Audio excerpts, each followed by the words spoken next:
y hasta que empecé a desarrollar diferentes ejercicios prácticos, fueron que fui o me fui haciendo la idea ya directamente de cómo, cuándo utilizar interfaces, cuándo no, cuándo utilizar clases abstractas, también otro tema que vamos a ver ahora. Entonces, como para ir haciéndome la idea, ¿verdad? Listo, alguien que me gustaría saber un comentario de alguien que nunca había escuchado acerca de la programación orientada a objetos y, y pues la conoció hasta ahora. Yo creo que la gran mayoría ya lo sabía, pero sí debe de haber más de alguno, por ejemplo, que nunca la había escuchado. Veamos, Manuel Ramos, me gustaría saber tus comentarios. Sí, buenos días, ingeniero. Buenos días. Fíjese que yo sí había escuchado acerca de la programación orientada a objetos, pero sí tenía bastante confusión con ese tema de la herencia, del polimorfismo y todo eso. Pero con los videos que usted nos compartió ayer de 5 minutos, me hizo como, fue más claro todo, ¿verdad? Y ya con la práctica que compartió ahora, del el objeto carro y todo eso, ya es como más claro, me queda más claro todo eso. Y se ve más bonito esa estructura de códigos, más ordenado. Sí, definitivamente. Poco a poco se va haciendo más ordenada y sobre todo lo que buscamos que sea más reutilizable. Ya esta estructura tú te la llevas o te la, digamos, te la vas pasando entre proyectos y es funcional tanto para un proyecto en consola como para un proyecto en web. Así que ténganlo en mente, chicos, porque lo que vamos a ir haciendo es que ya los siguientes temas son conexiones a bases de datos. Vamos a ver parte de las conexiones que tienen las bases de datos y estas conexiones a base de datos vamos a ir viendo cómo vamos a crear nuestros proyectos en modo consola. Alguien me podría decir, guácala, qué feo, pero sí, vamos a crearlos en modo consola, que es lo único que hemos visto ahorita, pero después los vamos a pasar a modo web. Entonces, se va a volver bien complejo y bien extraño que así como el que hicieron o similar al que hicieron de el idioma y los estudiantes, vamos a tener que estar como intentando hacer la visualización con las conexiones a la base de datos que vamos a estar realizando. Eh, bueno, también vamos a ver el tema de base de datos antes de entrar a ver las conexiones a base de datos, porque es un tema muy similar de cómo estructurar correctamente una base de datos y son temas principales o fundamentales que todos debemos de conocer.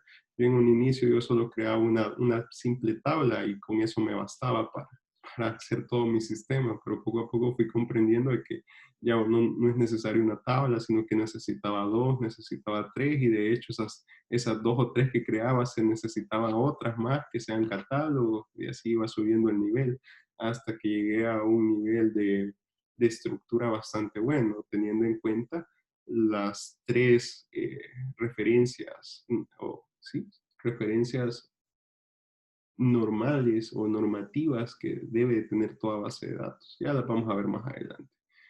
Listo, me gustaría ver, veamos, Henry Callejas, ¿qué te pareció los videos y qué te pareció la programación orientada a objetos? Hola, buenos días. Buenos días. Bueno, fíjese que la programación orientada a objetos ya la había visto, ya la había estudiado así por videos y yo haciendo prácticas por mí mismo. Pero él sí tenía algunas cosas que quizás no me habían quedado muy claras y con los videos que compartió sí me quedaron más claras, como por ejemplo el polimorfismo. Y sí, la clase que subió ahora no la terminé de ver, me quedé hasta el minuto 30, pero sí, No, se ve muy bueno. vaya, excelente, no te preocupes, pero lo importante es que los conceptos se vayan entendiendo. Quiero ver, bueno, Mauricio, yo creo que vos también estás bien adaptado, bien orientado a la programación orientada a objetos.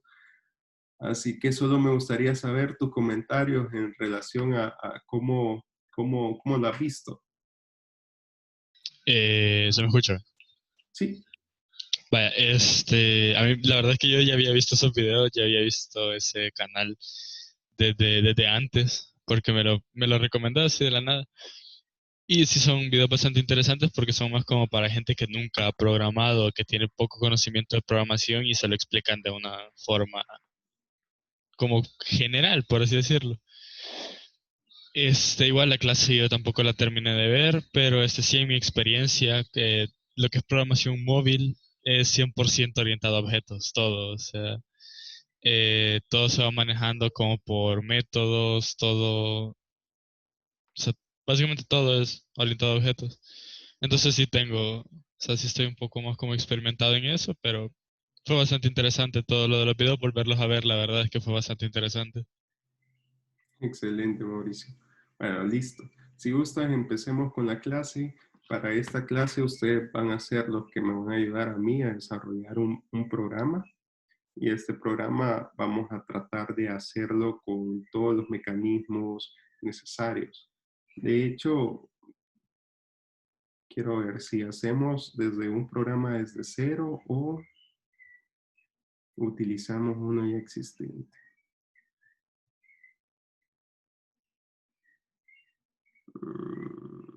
No, vamos a hacer uno desde cero. Ok, en esta aplicación vamos a llamarla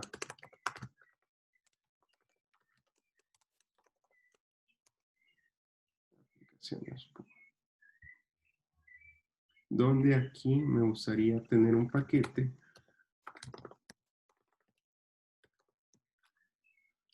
donde le vamos a llamar entidades, partiendo siempre con las entidades. Entonces vamos a hacer la misma similitud de los objetos en Minecraft. Si no, quiero ver, sí. Entonces, donde vamos a tratar de poner diferentes, vamos a crear 3 tipos de objetos. Esto es como para solamente divagar o tratar de comprender mejor los conceptos. Entonces vamos a tener un objeto que va a ser la espada.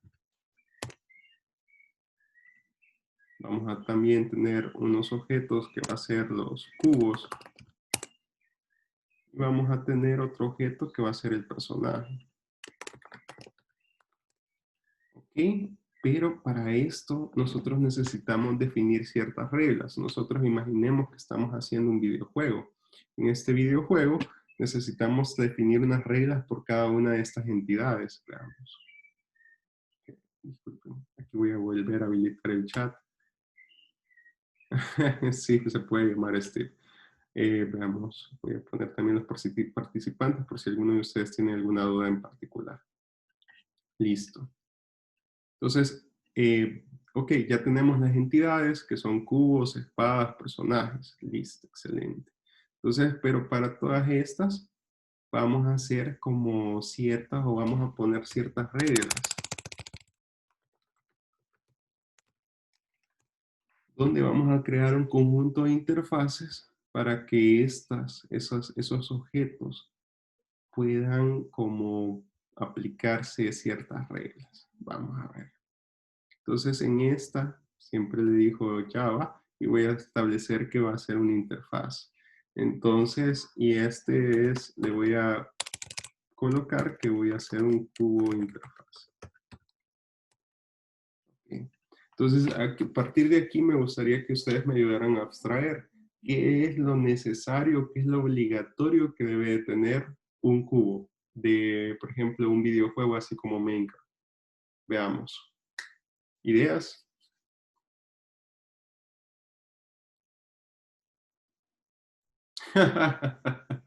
Perfecto, tamaño, textura. Veamos. Me gustaría más para este caso en particular, y qué bien, quizás. Entonces, abstrayendo cubos, ¿ok? Entonces, de hecho, ojo con esto, se debe colocar en singular. Todos los nombres de nuestras clases de entidades son singulares. Ya se van a hacer en plural cuando sean listas, pero por lo general van a ser en singulares. Por aquí me están pasando la abstracción de las clases cubo, que en este caso puede ser, por ejemplo, vamos a poner privado un entero el tamaño. ¿Okay? Veamos privado un string de textura, ¿verdad? Vamos a poner privado un string del nombre. ¿Ok? Listo. Excelente. Veamos qué más. El tipo de cubo. Excelente. Privado, un string tipo de cubo. ¿Ok? Por ahí, en algunos casos, ustedes van a ver algunas ocasiones esto, un entero. Entonces, ¿y cómo juega ese entero? Porque acá creamos unas constantes y estas constantes nos van a decir cubo agua, por ejemplo. Y este va a ser 1. Y así cubo fuego, por ejemplo. Puede ser 2. Entonces se entiende. Entonces aquí vamos a tener como nuestras constantes que van a jugar con los tipos de cubo, ¿verdad? Entonces de hecho aquí para que sea todavía más específico, tipo cubo agua y aquí tipo cubo fuego. ¿Ok? Eso también por ahí más de algunos de ustedes me puede decir que este va a tener que, por ejemplo, no necesariamente tiene que ser un, perdón, tengo una llamada. Regálenme un segundo.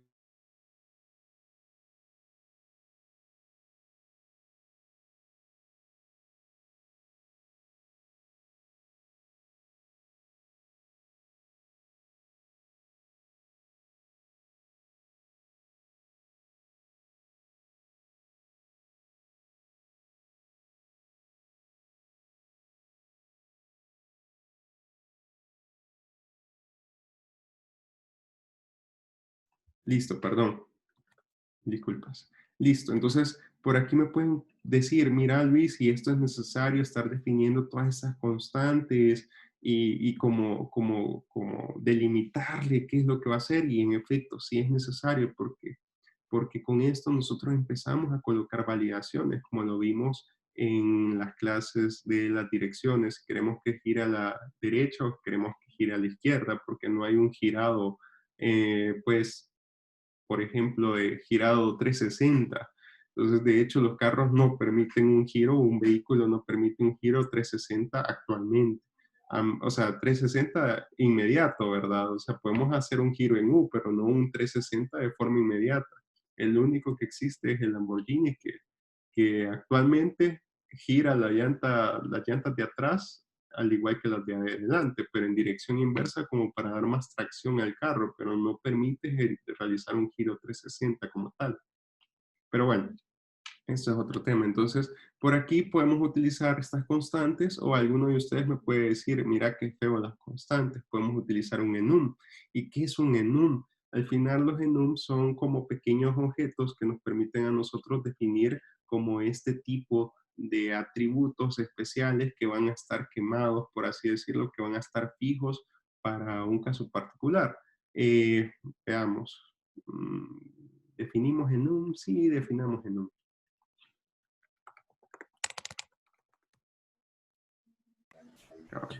Disculpe Luis, ¿Sí? cuando le da nuevo y elige la opción, ya no se ve, ya no sigue en la pantalla lo que está eligiendo.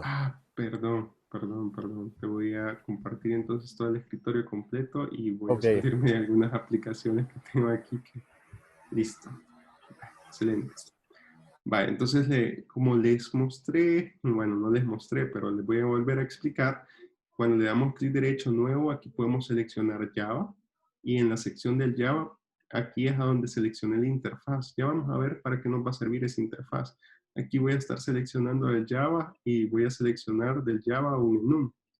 Esto es, por ejemplo, para hacer más fácil el desarrollo de esto. De hecho, en los enum yo puedo seleccionar un enum que diga, por ejemplo, cubo agua, cubo bajo fuego. Hoy creo que no es con coma. Sí, aquí está. Entonces, cubo hielo.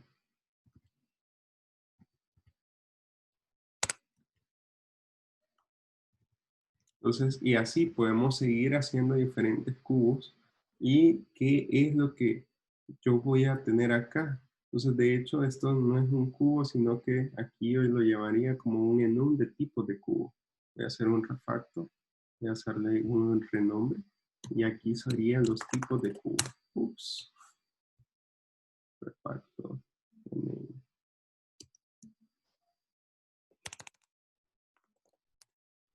Tipo de cubo enum. Pero ¿qué es esto de los enum? Básicamente son figuras o son pequeños objetos que nos sirven como para definir tipos en específico. Si se fijan, solo tienen esto. O sea, yo voy definiendo como qué tipos son los específicos que yo voy a tener y cómo los utilizamos. ¿Ok? Los utilizamos. Voy a cerrar. Los utilizamos directamente, por ejemplo, aquí en los cubos, para no tener que tener estas constantes definidas, sino que nosotros los podamos utilizar más adelante. Ya vamos a verlo cómo los vamos a utilizar, pero por el momento solo tengan en claro de que para quitarnos de estar utilizando en un cubo normal esas constantes que yo había declarado, las puedo crear como enums y yo aquí tener todas estas como valores predefinidos de tipos o de estatus que puede mantener un objeto en particular. ¿Ok? ¿Se entiende? Para eso a mí me sirven los enum y son muy utilizados. De hecho, son muy bonitos.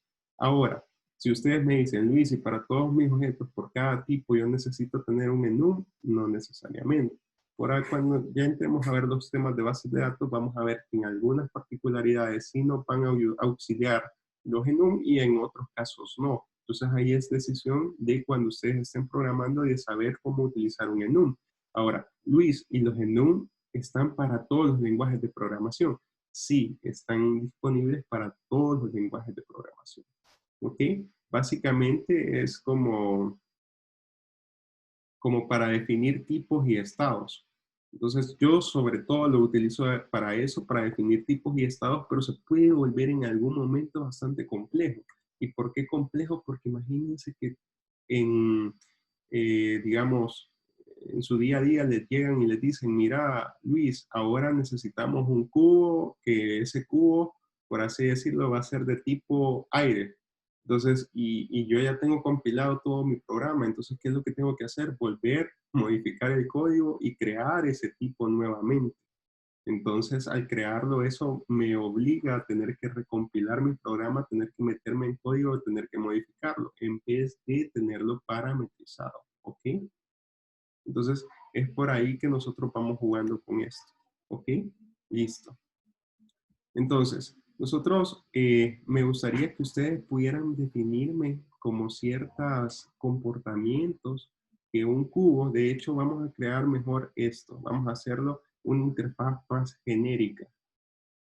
Y ya no va a ser una interfaz cubo, sino que la vayamos a llamar que sea, por ejemplo, un objeto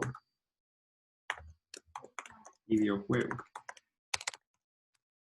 Y este objeto videojuego es una interfaz que, ¿qué es lo que me va a definir? Como interfaz yo necesito aplicarle ciertas reglas o definir ciertos roles que si, por ejemplo, si esta o si mis clases van a pertenecer a un videojuego, yo necesito decirle qué es como primero lo que debe de hacer para que ellas sean o pertenezcan a un objeto de mi videojuego.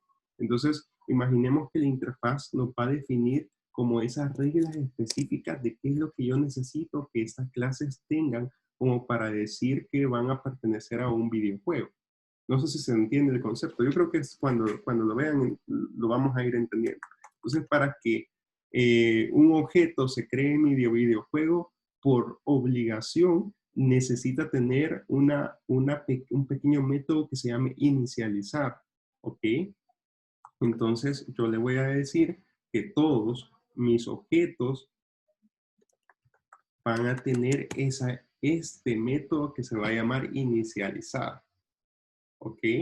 Entonces, ¿por qué? ¿Por qué creamos esas interfaces, Luis? ¿O para qué me sirven? Son para definirnos reglas que si necesitamos que vamos a crear un objeto, vamos a necesitar un objeto, nosotros con una interfaz le vamos definiendo las reglas que ese objeto debe de tener. ¿ok? Entonces, es por eso, o imagínense como las políticas o como las acciones claves que yo voy a identificar que ese objeto va a pertenecer a mi videojuego porque implementa la interfaz objeto de videojuego, ¿ok? ¿Se entiende? Poco a poco vamos a ir viendo esto, creo que en un inicio, a mí me costó, honestamente. Entonces, me costó y hasta que no lo pude hacer yo mismo, no lo entendí. Pero ya vamos a ir viéndolo, a ver si se logra entender el concepto. Ok, en este objeto videojuego vamos a inicializarlo y también voy a utilizar un método que así como se inicializa puede finalizar. Ok, también voy a definirle un comportamiento que como se inicializa, finaliza, también puede ejecutarse.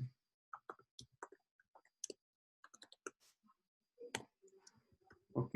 Y ahí definimos, creo que solo nos vamos a quedar con el inicializar y finalizar. Más de otro no lo creo necesario, a menos que ustedes me digan. ¿Qué otra como punto clave o qué otro comportamiento clave creen ustedes que necesita tener un objeto a la hora que lo pensemos utilizar dentro de nuestro videojuego? ¿Ideas? Aquí está el chat de pausar, me parece súper bien, me gusta. Esperamos.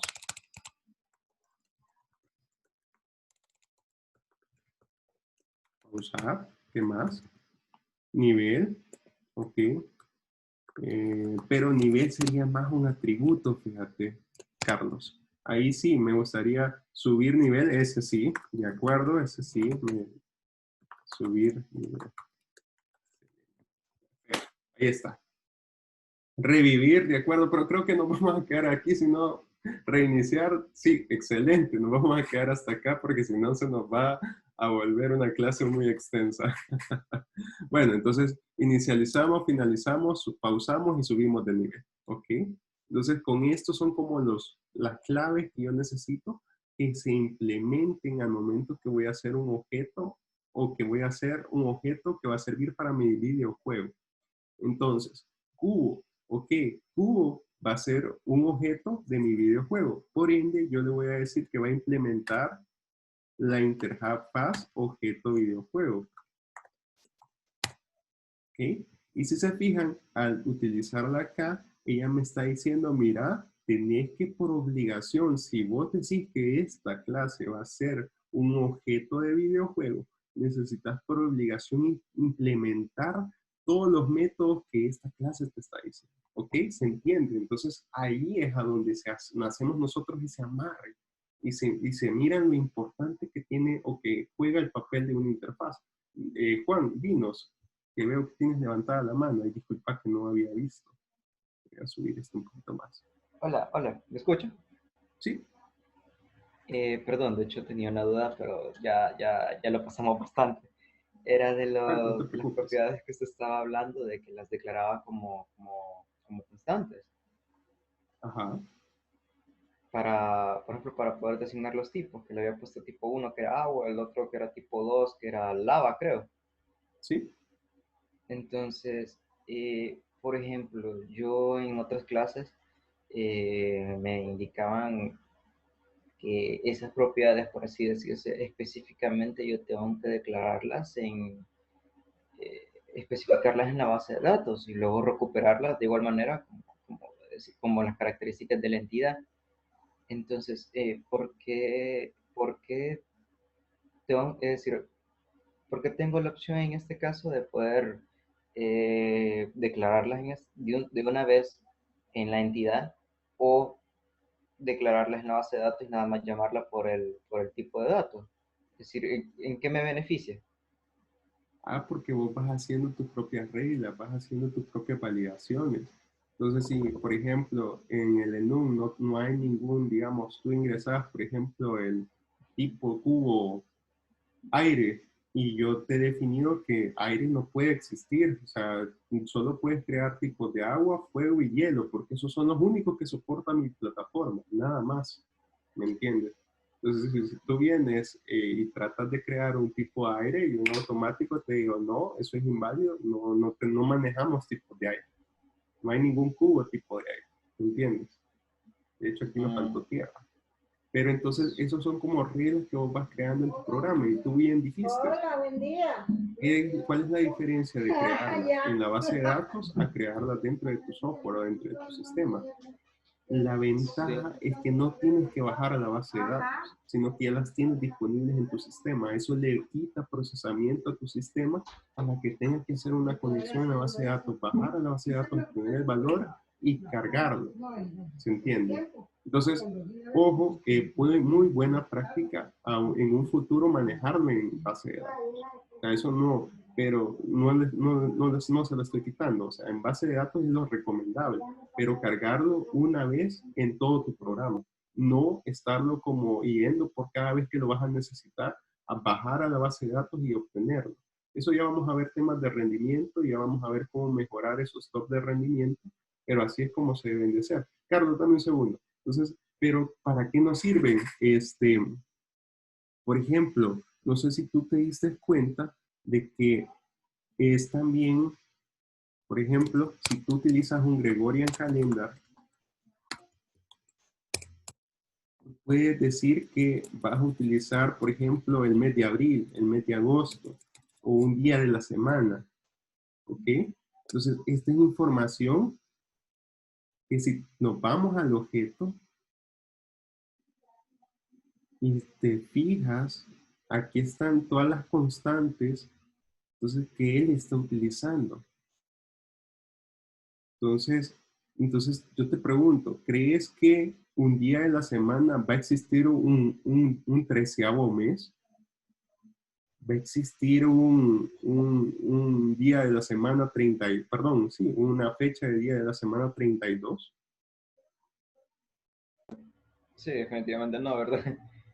Entonces, justamente cuando ya hay datos definidos que tú valoras que no van a cambiar o que no se van a tener que redefinir, es por ello que los creas como constantes, para poder tomar una ventaja, por ejemplo, aquí a M y PM, están, ¿ve? Todas las constantes, ¿ve?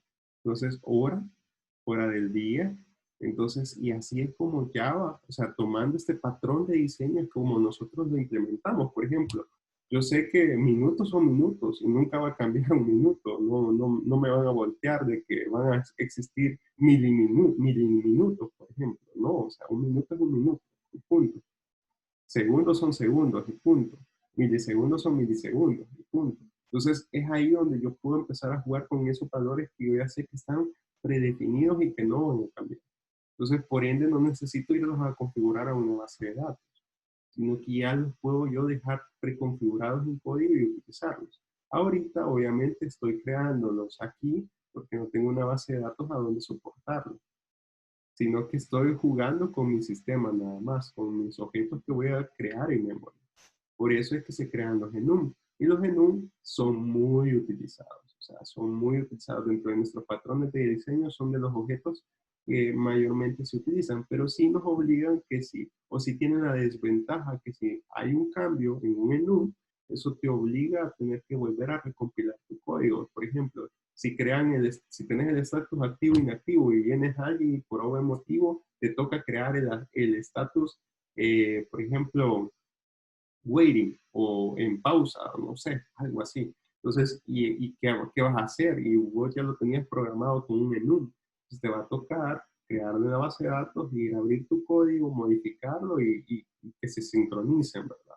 O solo lo dejas cargado en tu base de datos y que en automático, cuando tú lo crees en tu base de datos, tú crees una programación para que él en automático lo entienda y lo pueda utilizar. ¿Se entiende? Pero eso Sí, ya sí, lo vamos a ver más adelante. Pero así es como están definidos o cómo se utilizan estos objetos. Entonces, Carlos, tenías una consulta, ¿verdad? No, yo más que todo un comentario. Ujú. Yo lo veo más que todo cuando publicas en una aplicación móvil, por ejemplo. Entonces, si vos tenés una actualización o agregar como un estado, como dice en espera, lo que tenés que hacer es, si lo haces por código, como aquí en la numeración, tenés que bajar de la Play Store tu aplicación, ¿va? Pero si la haces a través de la base de datos, la configuración, entonces solo mandas cuando el usuario vuelva a iniciar la aplicación, recuperas la información. Pero eso sería más que todo analizando la aplicación cuando ya es demasiado volátil. Justamente, todo depende basado en las circunstancias o en dónde o el tipo de aplicación que estemos trabajando. Hay aplicaciones que se mantienen muy estables en relación a todos sus parámetros porque fueron bien diseñadas. Eso es muy importante saberlo. Cuando nosotros creamos una aplicación bien diseñada y nos dedicamos y tomamos el tiempo de análisis como se debe, y mucho ojo que el tiempo de análisis no es el tiempo de 2 horas y ya sé qué es lo que voy a hacer en la aplicación en las primeras 2 horas que se me ocurrieron. No, es el tiempo de sentarnos, dibujarla, diseñarla, visualizar un diagrama de clases, cómo voy a estructurar mis objetos, así, o sea, es un tiempo que mínimo de un proyecto de 3 meses, estamos hablando de que ese proyecto debería de haber 3 semanas solo de análisis. Entonces el análisis no lo miren de menos. Muchos de nosotros, y yo fui parte de ese club, en lo que menos pensábamos al momento de programar era en crear un análisis de la aplicación, una entidad de relación o lo que sea, sino que íbamos programando y en el momento que necesitábamos íbamos creando nuestros objetos, íbamos creando nuestras tablas en la base de datos. Pero esa programación nos genera muchos inconvenientes a la hora de, en el tiempo, tener que estarla reajustando. Fíjate, Gustavo, que ahí depende. Por ejemplo, yo he trabajado con los 3 tipos de metodología. La metodología de análisis y diseño de Kendall, sí, Kendall. Entonces, y la metodología Scrum, y he utilizado también la metodología de diseño de XP, que es Extreme Programming. También he utilizado con DevOps, he utilizado la metodología de desarrollo de DevOps, y para todas, la etapa de análisis es la más importante, para todas. Entonces, lo que difieren estas metodologías es la cantidad de análisis que vas a tener que implementar. Porque obviamente, como digamos en las metodologías de desarrollo ágil, ya trabajas basados en sprint, ya no te vas a tardar 3 semanas en dar un resultado, sino que trabajas aproximadamente, por ejemplo, una semana, o menos de la semana, pero sí tenés que tener, o tu sprint se acorta del tiempo de análisis porque entregas un sprint, no entregas todo el proyecto, sino que entregas una parte del sprint, pero siempre está implícita la parte de análisis. Nunca la den como de menos, ni la tomen como, el análisis hay para después cuando hayas finalizado la aplicación. Por eso es que nuestros proyectos se atrasan, por eso es que nuestros proyectos tienen demasiado reprocesamiento. Y ojo con eso de los reprocesamientos, cuando ustedes lo miran a nivel de dinero, es mucho dinero el que se va. Denme un segundito, solo voy a cambiar aquí el audio. Hola, ¿me escuchan bien? Hola, sí, listo. Entonces, los tiempos de reprocesamiento se alargan y nos generan bastantes costos operativos. Esto posiblemente a ustedes no les suenen, pero imagínense, ustedes son los líderes de una empresa y ustedes vienen y quieren invertir los $500 que han gastado en el mes en la creación de una app. Entonces, esos $500 le dicen a su mejor amigo, mira, toma estos $500, te voy a pagar para que me diseñes una app y que esta app haga cierta funcionalidad. Su amigo empieza a diseñarle su app, le dice que se va a tardar 1 mes y medio en hacerlo. Pero en ese 1 mes y medio que está hecha, ustedes vienen y cuando lo están probando, le dicen, mira, amigo, fíjate que se me acaba de ocurrir de que necesito otro estado, o necesito hacer este pequeño ajuste donde voy a necesitar crear una nueva actividad o algo en particular dentro de la aplicación, algo que es muy sencillo y que ustedes como programadores saben que bastaría con simplemente tocar una pequeña sección del código y finalizar. Pero su amigo les dice, no, pero eso no se puede hacer. ¿Y por qué no se puede hacer? Porque no la pensé así.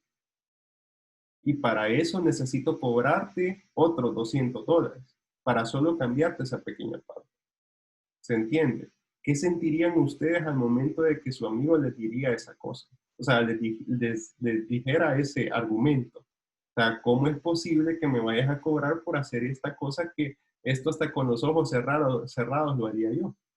Y así justamente empieza ese ciclo de reprocesamientos tras reprocesamientos. ¿Por qué? Por no haber hecho un buen diseño de la aplicación, no haber tomado una buena estructura de programación, no haber tomado un buen análisis, y así se va haciendo el cuello, el bucle infinito de reprocesamientos. Al final la aplicación de ustedes le va a salir costando $1,200 a 1,500, o sea, el doble o el triple de lo que vale realmente por no haber dedicado un tiempo de análisis prudencial a su aplicación, a tratar de considerar todos esos escenarios que pueden estar implícitos.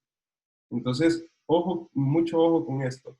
Les vuelvo a repetir, no tomen el tiempo de análisis a la ligera. Si hay reprocesamientos, entonces la culpa es de ustedes por no haberse tomado el tiempo de análisis necesario para contemplar todas esas necesidades que se iban a tener. Entonces, mucho, y bueno, aparte de esos reprocesamientos, también hay reprocesamientos por temas de malos cálculos, malos procesos que se pueden realizar. De hecho, por eso soy bastante exigente con los temas de memoria, que los analicen, que investiguen, que busquen las mejores formas de hacerlo, porque yo he visto cómo aplicaciones y cómo empresas han llevado proyectos de gran envergadura, o sea, de gran capacidad, de gran costo, o sea, casi de $500,000, y a la mitad del proyecto los han tenido que detener porque no estaban cumpliendo con lo mínimo necesario y han tenido que dar el proyecto a otra empresa para que hagan o sea, para que lo vuelvan a hacer desde cero, porque lo que habían hecho no sirve para nada. ¿Se imaginan ese costo o ese impacto para una empresa? Y sobre todo para los programadores de esa empresa, no sé, saber que el trabajo que hicieron no valió para nada porque la otra empresa no les aceptó lo que estaban llevando. Entonces, esa desilusión se podría decir. Entonces, mucho cuidado con eso, y eso se los vengo diciendo desde ahora. Espero que no les pase nunca, pero eso suele suceder en las empresas. Las empresas por lo general se enfocan en hacer desarrollo ya, lo queremos ya, y no le dan mucho tiempo al análisis, o nos educan a nosotros como programadores a no darle la importancia al análisis, y después se generan esos reprocesamientos. Las empresas quedan mal con los clientes dicen, no dicen, bueno, al final dicen la empresa, obviamente la empresa, pero dicen, cuando, imagínense ustedes en un futuro quieren aplicar a una plaza dentro de esa empresa, de ese cliente, que fue un banco, y ustedes trataron con el personal técnico de ellos, estoy seguro que esos clientes o esa empresa, al momento de ver su currículum, dijera, ah, no, este bicho no. ¿Por qué? Porque nos hizo un mal trabajo. Prácticamente por eso se cayó el proyecto. O sea, ¿se imaginan esa impresión que dejan directamente a la empresa cliente de cómo su trabajo los dejó mal colocados? Y eso pasa, o sea, pasa muy seguido, así que tengan mucho cuidado. La integridad y la forma de codificación que ustedes tengan va a ser la imagen que ustedes van a proyectar, más allá del nombre de la empresa con la que están trabajando. Es su imagen la que tienen que cuidar, porque en algún momento no siempre van a estar en esa empresa, van a querer aplicar a otras oportunidades laborales, y cuando quieran aplicar a esas otras oportunidades laborales, los van a calificar por sus trabajos realizados antes. Así que mucho, bueno, disculpen la verdad que me entretuve con ese tema, pero son temas muy importantes que tienen que ponerse como mucho cuidado. La integridad como programador es de uno, o sea, el trabajo habla por uno, no va a hablar por la empresa, va a hablar por uno, ¿ok? Entonces, bueno, ahí Carlos Vázquez dice, historia laboral, las empresas de desarrollo son bien poquitas en el de El Salvador, una mala reputación te puede dejar sin proyectos en el futuro. De acuerdo, eso es muy real. Por eso es que las pocas empresas de desarrollo, bueno, de hecho, tengo comentarios, ustedes saben que soy fundador socio fundador de una empresa aquí en El Salvador. Justamente gracias a la mala reputación de otras empresas, es que nosotros nos hemos colocado en el mercado, trabajando con empresas de gran prestigio. Y es porque justamente otras empresas les quedaron sumamente mal a la empresa con la que trabajamos. Y cuando vieron nuestro trabajo se quedaron, wow, estos tipos trabajan bonito y trabajan delicado, ¿verdad? Entonces, es como lo importante o lo que nos ha abierto puertas a nosotros a meternos a trabajar con empresas de alto nivel, gracias a la mala reputación que tienen otras empresas. ¿Por qué? Porque las otras empresas no les dicen a uno, o no les dicen a sus trabajadores, o no les dicen a los empleados que tienen que generar mecanismos de calidad, tienen que generar mecanismos de autoevaluación, tienen que ser conscientes con la forma en que están programando, que es su reputación al final, más que el de la empresa. Sí, el de la empresa se pone en juego, pero también va su reputación a la par de lo que están haciendo. Así que mucho cuidado con eso. Espero que a ninguno de ustedes les pase, y si les pasó, tomen conciencia para no tocarlo ni no vivirlo en el futuro. Así que mucho cuidado con eso. Listo.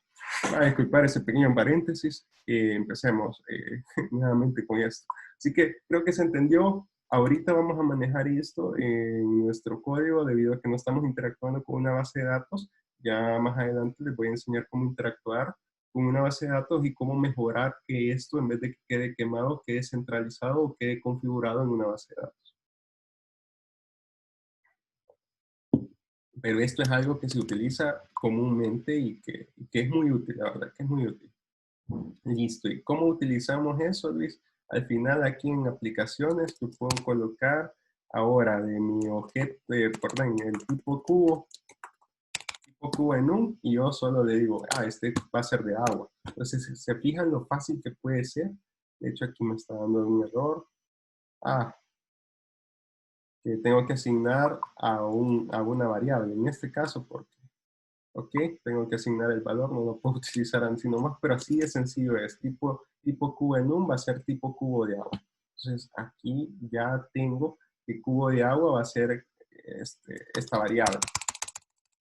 Si la quieren ver así. Entonces es muy sencillo de utilizarlos en un y tienen gran potencial. De hecho, para compararlos es igual. Aquí le digo var.equals con otro en un, ok, tipo cubo, punto fuego. Y esto no es igual, obviamente. Entonces eso no es igual, pero para que se den la idea de que nosotros podemos comparar de esta forma. Y es muy, muy sencillo de hacerlo. Entonces es muy útil también. Listo. Así utilizamos la enum. Volviendo a la interfaz, ya habíamos definido la interfaz, cómo va a proceder, que le definimos las reglas para que puedan nuestros nuevos objetos pertenecer a un objeto videojuego. Y así creamos nuestro cubo. Y nuestro cubo, ya nosotros tenemos que el tamaño, textura, el nombre, el tipo de cubo, y ya tenemos que, por ende, crearles, como esta idea de un objeto videojuego, tenemos que aplicar ahora la parte de qué es lo que va a inicializar. Entonces aquí vamos a escribir inicializando tipo de cubo más tipo cubo. Entonces, y de hecho ya no tiene que ser entero, sino que es de tipo cubo en un. ¿Ok? Listo. Entonces ya le digo que vamos a inicializar el tipo de cubo porque es tipo de cubo. Perfecto. Entonces, si me dan finalizar, entonces voy a lanzar un system out diciendo que vamos a finalizar el objeto. Más tipo cubo. Y por aquí, en vez de pausar y subir, subir nivel, vamos a ponerle aquí. Vamos a crear una variable privada en nivel, ok. Y aquí en subir nivel va a ser más igual 1. Y vamos a poner acá un system out se ha subido el nivel.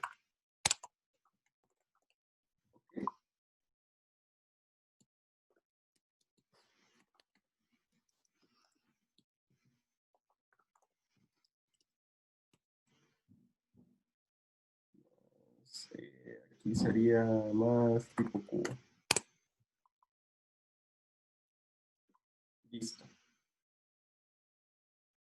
Hemos hecho el nivel actual es, dime, Carlos Vázquez. Hay una consulta. El nivel más uno no sería this nivel. No necesariamente, si te fijas, como no tengo, es que cuando nosotros ponemos el this es como para así decirle o sea, este de la forma de atributos o este atributo. Eso comúnmente lo utilizamos si nosotros tuviéramos acá un parámetro string que dijera nivel. Entonces no sabes si nivel, aquí me está dando error porque ya esto no se está sobreescribiendo, sino que he creado subir nivel con el nuevo nivel. Entonces, si yo tuviera un parámetro acá que se llamara nivel, si te fijas, tenemos nuestro atributo que se llama nivel y tenemos nuestro parámetro que se llama nivel. Entonces, él entiende que por alcance, el nivel que nosotros estamos colocando aquí es el nivel de nuestro parámetro. Entonces el this se utiliza justamente para especificar de, mira, yo no voy a hacer caso al nivel o a la variable del parámetro, yo le voy a hacer aplicar al nivel justamente el valor, o le voy a aplicar justamente al atributo this de esta clase, nivel, ese valor. Entonces ahí a él obvia este y le dice o le especifica que es al atributo, ¿ok? Entonces para eso es que se utiliza. Entonces, de hecho, aquí le podemos colocar nivel, si tú lo quieres ver así. Más igual, de hecho, este debería ser un entero, nivel, entonces para que se puedan sumar. Entonces, así es como lo podemos hacer. Entonces, para yo especificar de qué es al atributo quien se le voy a aplicar el valor, es por eso que le coloco el this. Entonces, pero como en este caso no es subir nivel solo en las reglas, por así decirlo, de subir el nivel solo puede ser de uno en uno, no puede saltarse que está en el nivel 5 y va a subir al nivel 20. No es posible. En todos los videojuegos se va escalando de nivel en nivel, ¿ok? Entonces subir nivel solo se lo aplicamos aquí y el this es opcional si te fijas porque no tenemos otra variable que dentro del alcance nos haga conflicto. Entonces por eso yo lo puedo utilizar sin colocarle el this. Obviamente es, si ya lo quieres dejar más específico, puedes ponerle el this. Ahí está a tu decisión. Pero se entiende ahora por qué a veces colocamos el this y a veces no, Carlos. Sí, gracias por la aclaración. Claro, con gusto. Veamos, Oscar nos está diciendo, es lo mismo el operador igual más, es como utilizar nivel más. Sí, esto lo puedo cambiar. Entonces, le puedo poner más igual a nivel más 1, ¿ok? Es esto, o sea, lo que nos está diciendo es que va a sumar, o el nivel ahora va a contener al mismo valor del nivel más 1, o simplemente le puedo decir que va a ser igual más 1 o más igual 1. Entonces, o nivel más más también. Todas estas formas son las mismas de colocar. Ajá. O incluso nivel más más. O sea, todo esto es lo mismo prácticamente. Listo. Entonces, de hecho, me gusta más dejarlo así. Me gustó nivel más más. Dejémoslo así. Así que no habría ningún inconveniente. Perfecto. Ok, entonces aquí ya tenemos como todas las reglas y la pausada por A o B motivo no está soportada para este momento para nuestro cubo. Ok. Entonces, así es como nosotros ya tenemos nuestro cubo. Pero, wait, Luis, ahí hace falta, ¿qué hace falta? Los accesadores públicos, porque tenés toda esta información privada. Y en efecto, hacen falta los accesadores públicos.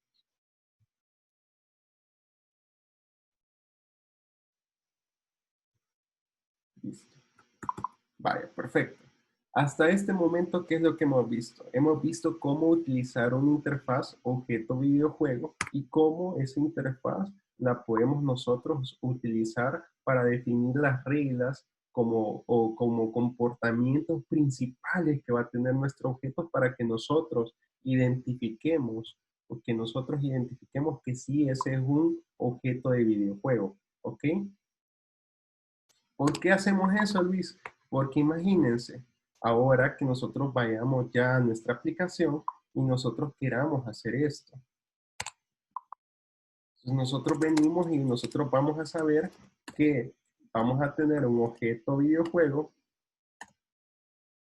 y le vamos a llamar nuestro objeto inicial, que no sabemos qué va a ser, ¿ok? No sabemos qué puede ser.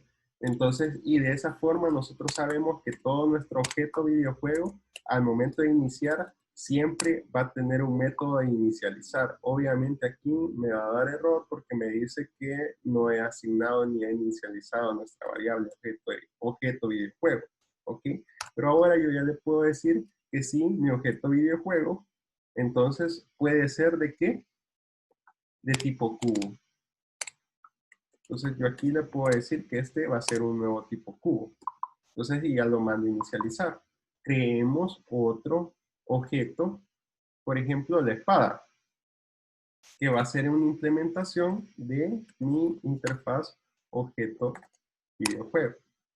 Entonces obviamente este ya me obliga a implementar todos los demás. Entonces, pero para finalizarla creemos todo lo necesario. Me regalan algunos atributos de espada, algunas características que puede tener mineral. Veamos, tamaño, ¿sí? Tamaño. Esto lo vamos a dejar como un entero. Ok. Private. Veamos filo, daño. Me gusta más daño. Ok. Esto lo vamos a manejar como que si fuera un nivel de espada. Nivel de daño.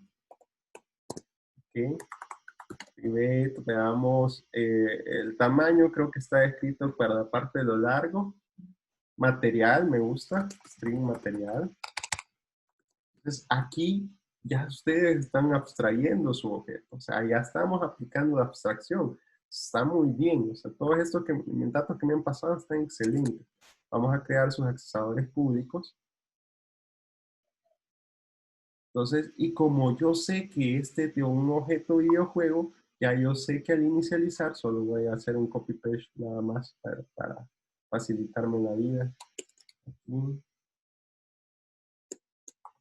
Entonces yo ya de inicializando. De hecho, puedo utilizar acá más class.get simple name voy a manejar. El nombre simple.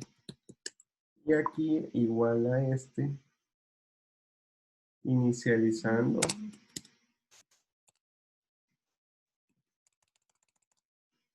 Objeto de juego más name más tipo, ¿okay? Y aquí en la espada, como este no tiene ningún tipo definido, pero sí deberíamos de tener un enum, creémoslo. Y se va a llamar tipo espada. ¿Qué va a tener mi tipo espada? Va a tener espada. Hoy, por cierto, rompí el estándar. Este es un estándar que yo lo comúnmente lo utilizo. Cuando son enum o interface, el interface o enum, le pongo al final el tipo. Entonces, de hecho, este objeto videojuego también tengo años de, bueno, no años, pero sí tengo bastante tiempecito de no estar programando a este nivel. Entonces, por eso es que he rompido algunos de mis estándares, pero comúnmente lo hago así como para especificar justamente cómo lo estoy, o sea, las interfaces y los enum, generalmente les coloco al final que es un enum o una interface. O algunos tienen el estándar de colocarle al inicio E o una I para saber qué es una interfaz. Ahí es como usted gusta. O sea, es un estándar que se suele recomendar como para poder identificar fácilmente los objetos con solo ver el nombre. Listo. Entonces los tipos de espada es tipo fuego. Vamos tipo hielo. Tipo agua. Y listo. Entonces tenemos en la espada. Ay, ¿a dónde está la espada? está. Entonces vamos a tener un private tipo espada enum tipo. Entonces hoy sí ya podemos prácticamente utilizar el mismo espada. Ok. Y aquí le decimos tipo espada.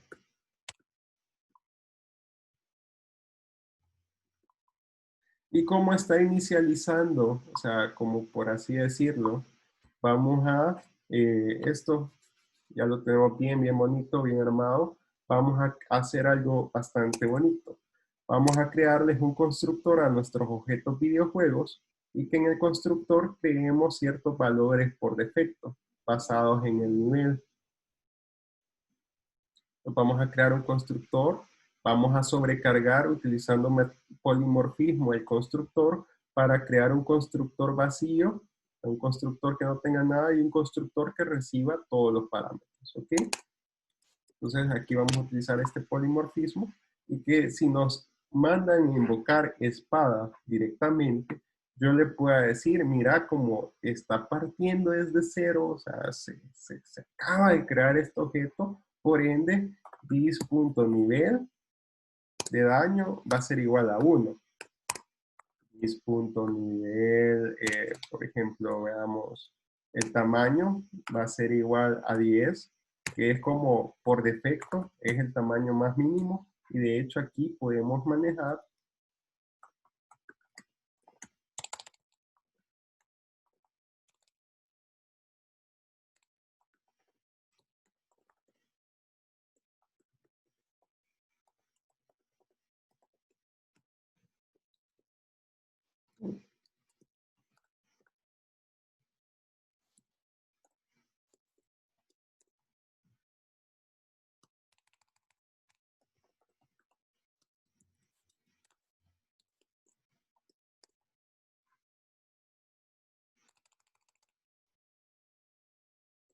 ¿qué le ponemos? Esto de tamaño así me dio risa. Mínimo, normal y máximo 30. Entonces le vamos a decir dis.tamaño va a ser igual al tamaño mínimo. Aquí ya le estamos definiendo reglas, ¿ok? Y esto se lo pongo aquí como constante porque no lo coloco como enum porque me va a tocar, los enum son como que si fueran strings. Entonces para hacerlo de verdad un entero lo coloco aquí como constante, pero pude haber creado un enum y al enum yo le puedo crear constructores y pasar para cada uno de estos valores que sea y obtenga un valor de un tipo en específico, pero para no meterme haciéndolo tan directo lo voy a manejar de esta forma, tamaño mínimo. Ya más adelante les voy a enseñar cómo manipular bien los enum, pero me estoy quedando sin tiempo y quiero terminar este ejercicio.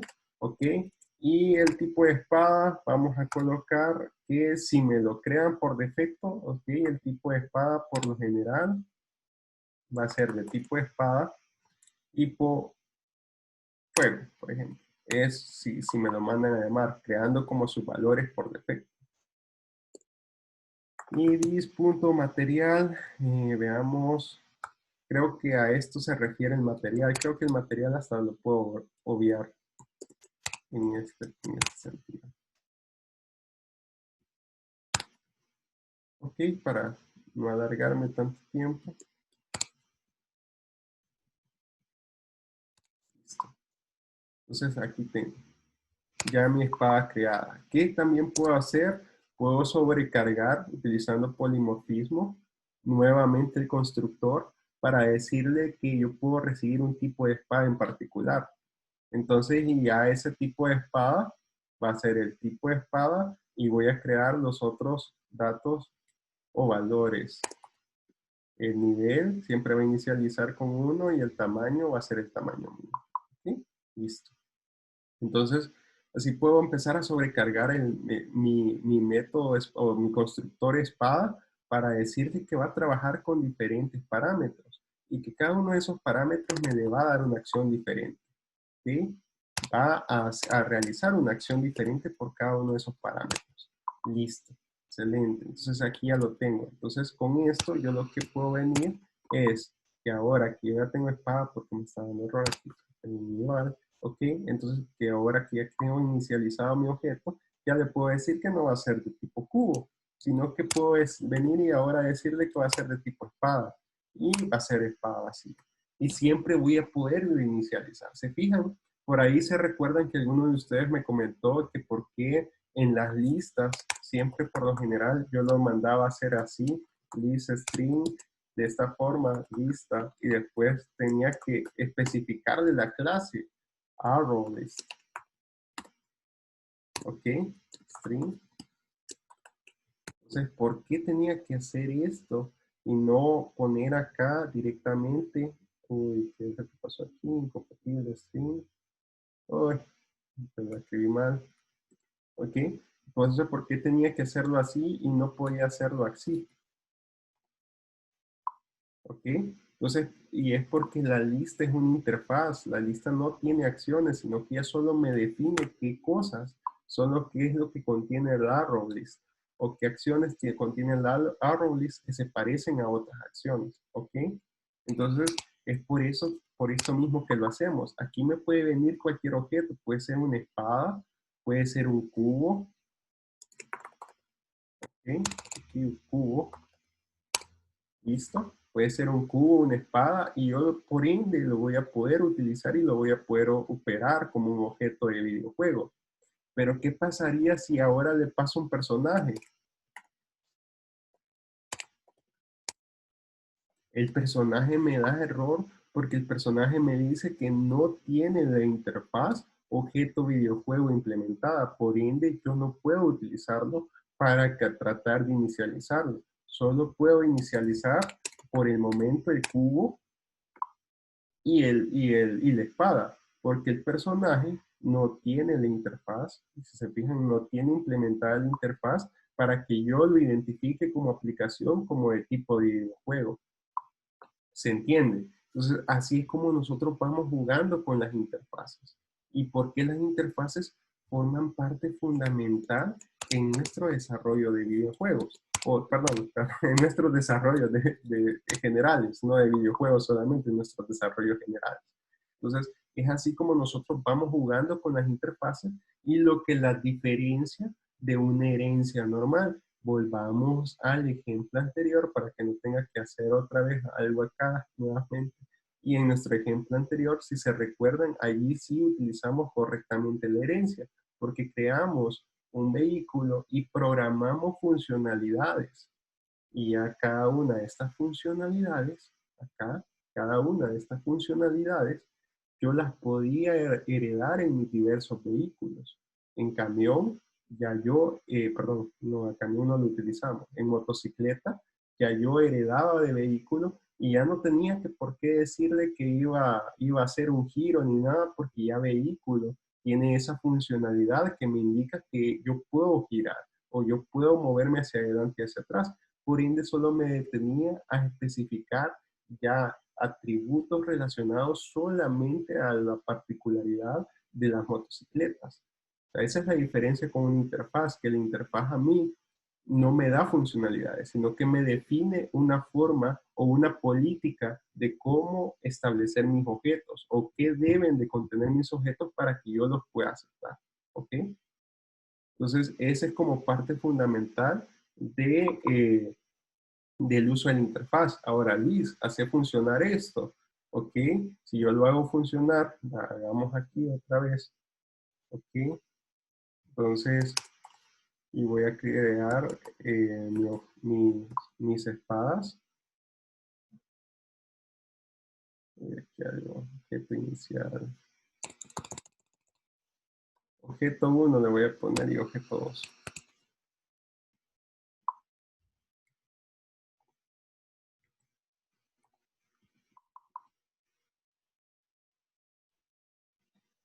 Espada, sí, lo escribí mal. Listo, espada, ok. Entonces yo ya puedo utilizar mi interfaz. Si yo lo corro, vengo y aquí veo el cubo de, bueno, objeto, inicializando objeto cubo de tipo como no le establecí ningún tipo, entonces me colocó nulo. En cambio, el segundo, yo le dije espada de tipo fuego. ¿Ok? Entonces ahí estamos bien. Veamos en el cubo y en efecto, como yo no tengo ningún constructor, o sea, nadie que me diga qué es lo primero que va a hacer el cubo, yo también lo puedo hacer aquí en inicializar. Decirle que cubo, perdón, tipo cubo, va a ser igual a tipo cubo en un tipo fuego, por ejemplo. Si yo lo puedo colocar ahí. No es recomendable porque el inicializar, sí lo podemos tomar como un inicializador, pero lo mejor es en el constructor, ¿verdad? Entonces aquí está. Tipo cubo fuego. Y aquí el tipo fuego. Ahí debería decir espada fuego, de hecho. Pero bueno, entonces así es como utilizamos las interfaces, como utilizamos el polimorfismo, ¿ok? Sobreescribiendo nuestro método, nuestro constructor en la parte de espada, yo podía sobrecargarlo y de hecho, veámoslo, yo aquí tipo espada, si se fijan, si me paso acá, él me dice, mira, puedes enviárselos vacíos o puedes definirle un tipo espada. Y veamos, utilicemos tipo espada hielo. Uy.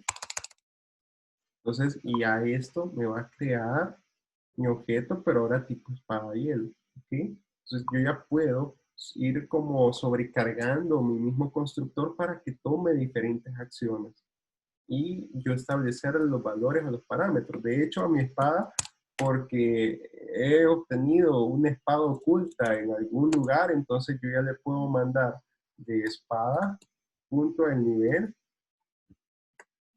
Uy, espada. Quiero ver. Creo que no los puse como final. Ah, están privados. Voy a poner como públicas. Okay. Espada primero el nivel de daño. No, este es el tamaño. Entonces, digamos, yo le puedo definir un nivel de daño 10. Entonces, el siguiente es el nivel de daño. No, el primero es el tamaño. Entonces, aquí sí, de espada. Punto tamaño normal, porque me la encontré en algún mod o una modalidad de supervivencia y acabo de ganar un montón de puntos. Entonces el tamaño, perdón, el nivel de daño aquí puede ser 20 y ahora ya la espada no es de agua, sino que ya es de fuego. ¿Ok? Entonces yo ya puedo definir de todos estos valores y me cambia mi objeto. Ya me dice acá de que es tipo fuego, siempre espada y tiene todos estos valores. Es un tamaño normal y el 20. De hecho, ahí debería en el inicializar escribir o reescribir todas las propiedades que tiene ese objeto. ¿Ok? Entonces, Luis, qué genial esto que estamos viendo. Podemos abstraerlo más para que yo no tenga que por cada objeto estarle diciendo qué hacer, estar creando, inicializando todos esos valores.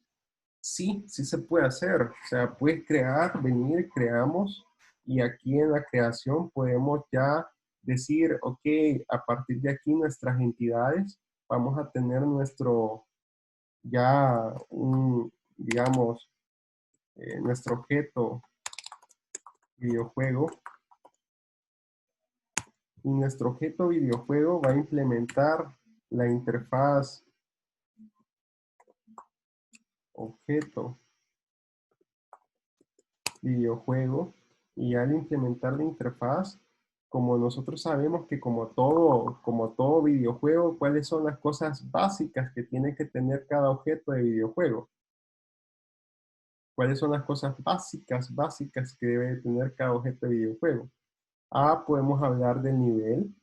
Todo, todo tiene que tener siempre un tamaño. ¿Ok? Todo tiene que tener un tamaño.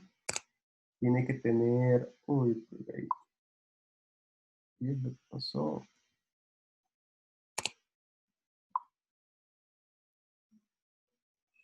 ¿Será que no estoy viendo algo por aquí?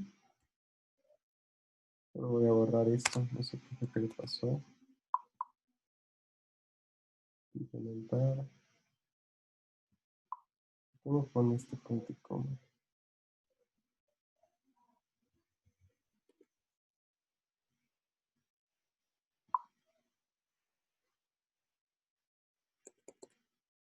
Qué raro.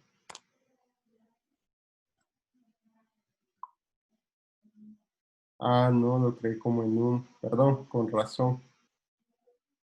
Esto no es válido. Qué raro. Quizás no me fijé.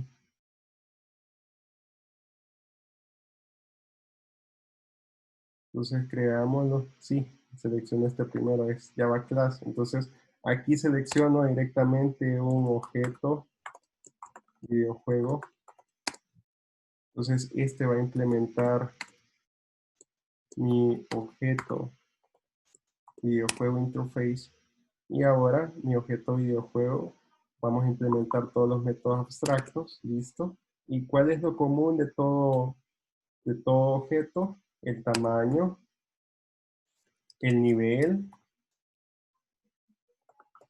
¿Qué más? ¿Cuál es lo común de todos estos?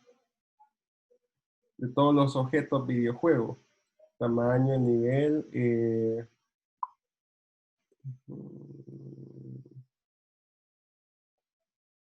¿Qué más aparte del tamaño y el nivel? Vamos, que nivel, tipo espada. Estamos bien. En el cubo tenemos tamaño, nivel, textura. No tanto textura, mejor el nombre del objeto, por si le quieren dar nombre. Ok, nombre, listo. Entonces con estos, dejémoslo hasta ahí. Ya yo puedo crear sus métodos abstractos, o perdón, sus accesorios públicos. De hecho, estos los puedo crear como protegidos para que lo puedan ver las clases que hereden. Y Luis, y ahora que he creado como estos comunes o esas características comunes de un objeto videojuego, ¿qué es lo que puedo esperar para espada? Ya no implementar una interfaz, sino que ya heredar directamente del objeto videojuego. ¿Ok? Y al heredar de mi objeto videojuego, ya no necesito por qué establecerle un tamaño. ¿Ok?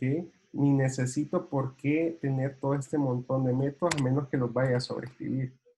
¿Ok? Esto ya no es necesario porque ya en automático lo estoy heredando. ¿Ok? Lo estoy heredando. ¿Y qué es lo que puedo hacer para que se herede bonitamente?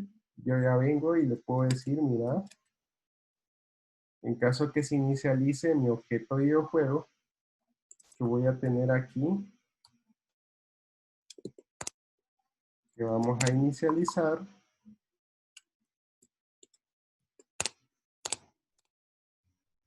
Ok, la clase. Entonces, ya coloco aquí toda la inicialización que yo voy a tener. Entonces, ¿qué pasa? ¿Qué pasa si yo quiero personalizar esa inicialización? Entonces, ahí sí voy a poder o tengo la posibilidad de sobreescribir ese método porque quiero que haga algo adicional. Entonces, aquí de hecho, aquí ya le digo objeto videojuego.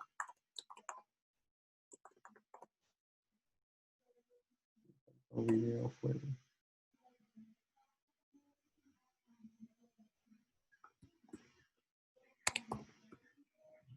Listo. Entonces ya no necesito tener nivel, tamaño porque lo heredo. Ya no necesito nombre porque lo heredo.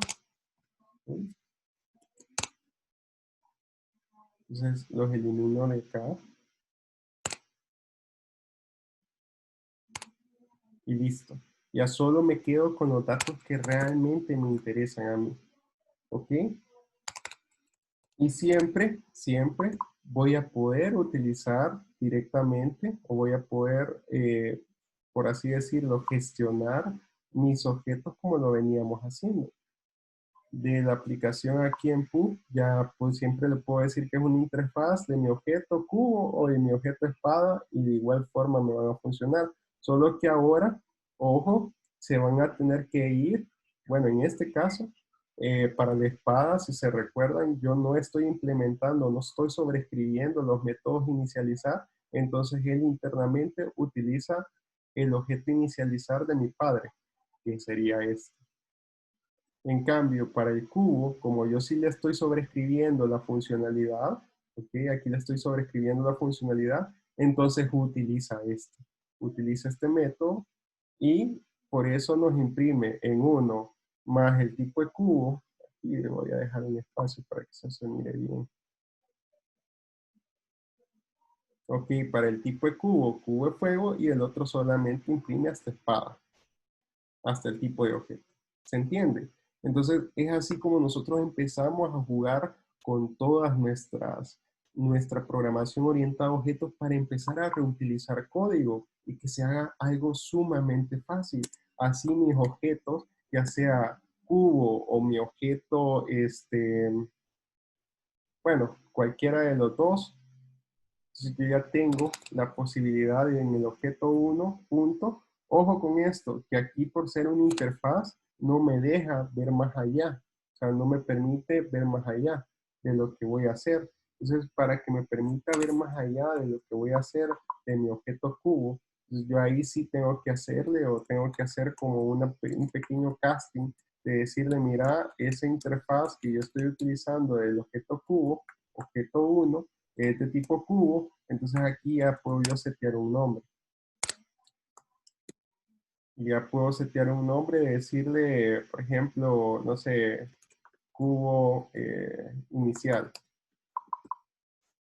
¿Ok? Porque no sé si se fijaron que aquí, si yo solo pongo objeto 1, solo me permite ver los métodos de la interfaz. Los métodos y las propiedades de la interfaz, más no me permite ver realmente los del tipo, bueno, del tipo cubo que estoy utilizando. Entonces, para ello tengo dos posibilidades. O dejo de utilizar la interfaz porque no es por la interfaz con la que me quiero ir y vengo y puedo utilizar directamente el cubo. Y ahí, utilizando directamente el cubo, entonces ahí sí le digo objeto 1, punto. Entonces aquí set number. O la otra posibilidad que tenemos es, como se lo estaba diciendo ahí, es poder hacer como un pequeño casting para decirle, mira, mi interfaz es de tipo cubo. O el objeto de mi interfaz que estoy utilizando es de tipo cubo. ¿Ok? Pero comúnmente utilizamos las interfaces sobre todo para poder especificar pequeñas operaciones o acciones que comúnmente se van a ejecutar. Entonces, por ende, solamente lo utilizamos de esta forma. Inicializamos, objeto 2, inicializamos y listo. Hay otras particularidades o hay otras partes donde vamos a poder utilizar directamente nuestro objeto completo, pero esos pueden ser ya en procesos, por ejemplo, donde nosotros necesitamos que si nuestro usuario, por ejemplo, quiere definir un nombre para su objeto o quiere definir el nivel con el que va a inicializar, entonces ya ahí utilizar directamente nuestro objeto. ¿Ok? Y al final sabemos que tiene una interfaz y que aparte está heredando de un objeto que se llama objeto videojuego.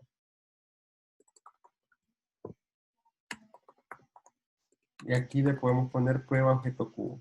¿Ok? ¿Se entiende? No sé, siento que estos temas poco a poco, cuando ustedes los vayan practicando, se van a ir experimentando más, pero lo más importante es que quede claro cuándo utilizar una interfaz y cuándo heredar.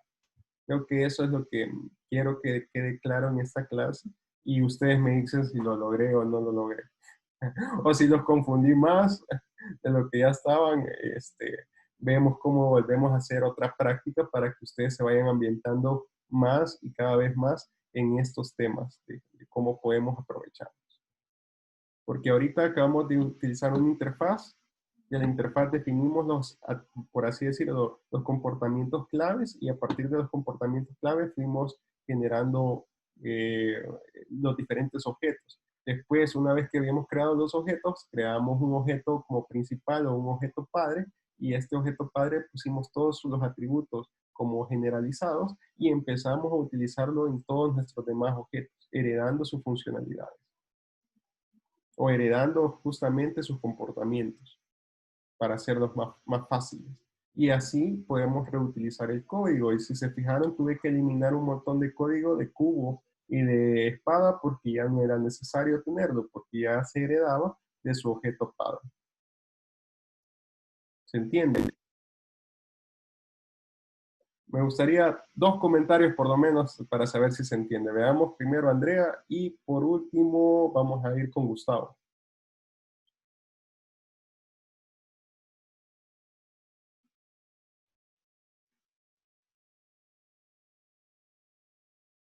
Hay que practicar y volver a consultarle. Ok, listo. Practíquenlo, traten de experimentarlo. Poco a poco le van a ir encontrando. Yo creo que esto es algo que con la práctica uno va experimentando de qué forma hacerlo y lo más importante es que ustedes lo vayan comprendiendo, que vayan viéndolo, cómo pueden utilizarlo. Aquí, si gustan, yo me quedé muy, o puse este apartado de herencia bien de, de golpe, pero es algo así que comúnmente suele suceder, que de pronto decimos, pero empecé a obtener como diversos atributos que son bastante repetitivos, o empiezo a tener mucha repetición en código con el nombre, el nivel y temas así, ¿no? Para eso, entonces, para no repetir tanto código, voy a crear un objeto padre, a ese objeto padre le empiezo a aplicar todos esos atributos comunes y los empiezo a heredar dentro de los. Carlos, Alexander, cuéntanos. Buenos días. Hola, buenos días. Sí, lo que pasa es que, ingeniero, por lo menos en mi caso, ¿verdad? Personal, yo ahorita que he estado observando, em, cómo he estado resolviendo este problema y la clase, llegué a 30 minutos, la que subió a las 10. Yo cuando lo veo, digo, sí, está bien fácil y ya voy a empezar a hacerlo. Pero cuando ya, o sea, al repetir su ejemplo, sí uno dice, ¿verdad? Pues ya lo entendí. Pero cuando ya nos deja un ejercicio o vemos un ejercicio, tratamos de hacerlo, es como que uno se queda, ¿y ahora qué hago? Porque es como cuando nos explican de matemática, ¿verdad? Cuando lo resuelve el profesor en la pizarra, ¿entendieron? Fácil. Sí, fácil, está súper fácil. Pero cuando ya dice, entonces pase alguien a la pizarra a resolverme esto, entonces es como que no lo entendí. Vaya, perfecto. No, tranquilos. Traten de seguir la práctica que he subido, traten de hacerla ustedes por su cuenta y si es posible, no hagan directamente esas prácticas, sino que hagan como la de una persona natural y jurídica. O traten de hacer, por ejemplo, en vez de vehículo, podemos utilizar los animales. Entonces, para sacar las características de un animal. Entonces, pues puede caminar, puede eh, emitir sonidos, puede camuflajearse. Entonces, como por ir sacando todas esas características de los animales y tener como un stock de unos 3 o 4 animales. Entonces, de hecho, vamos a dejar una tarea de eso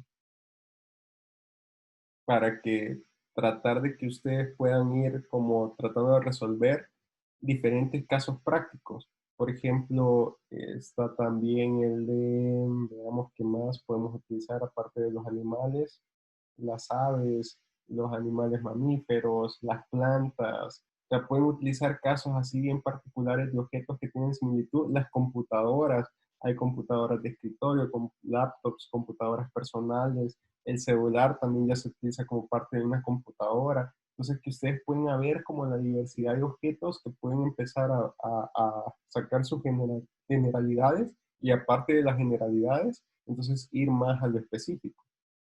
Carlos Godoy, cuéntanos.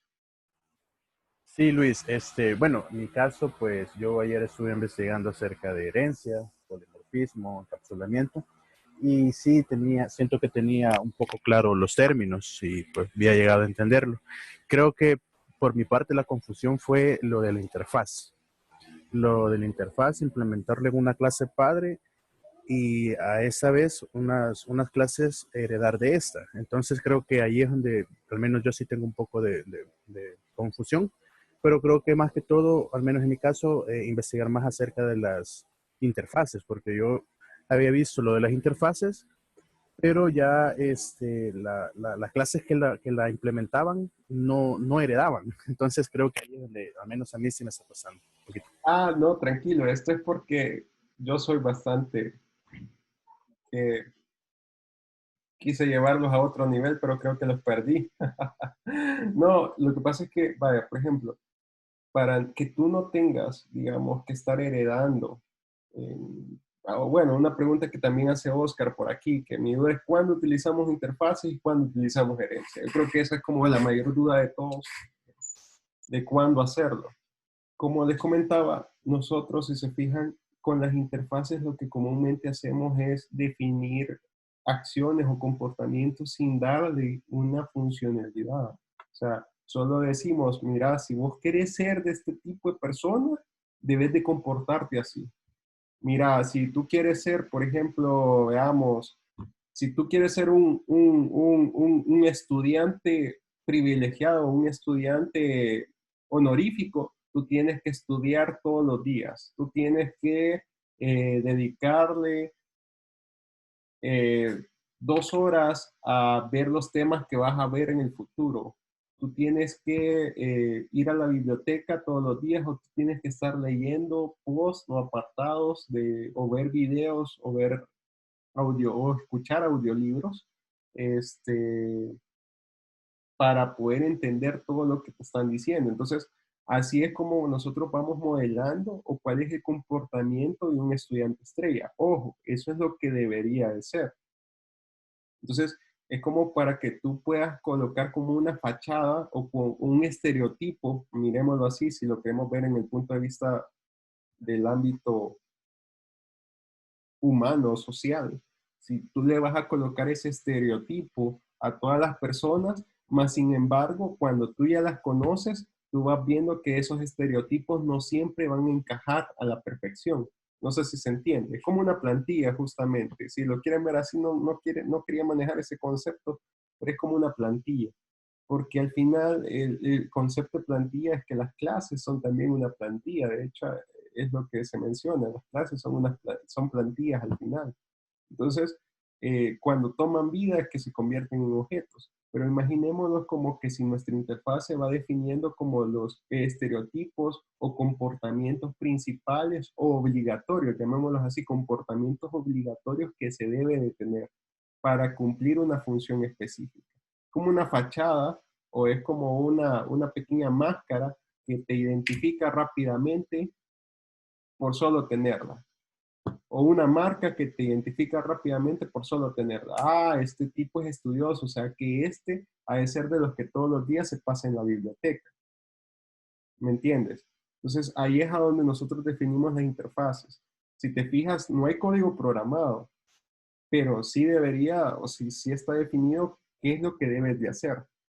Ahora, cuando te implementas o cuando se implementa la interfaz, es allí donde justamente tú tienes que empezar a programar qué es lo que vas a hacer. Y alguien puede decir, sí, yo soy un tipo estudioso, pero yo no voy a la biblioteca. ¿Por qué? Porque no lo siento necesario. Ahí tengo el internet, tengo YouTube, etcétera, etcétera. Entonces ya tú puedes decir, en la biblioteca y le mandas un código de error. No, este tipo no va a la biblioteca. Es una operación no soportada que tiene ese tipo en particular o esa clase en particular de persona.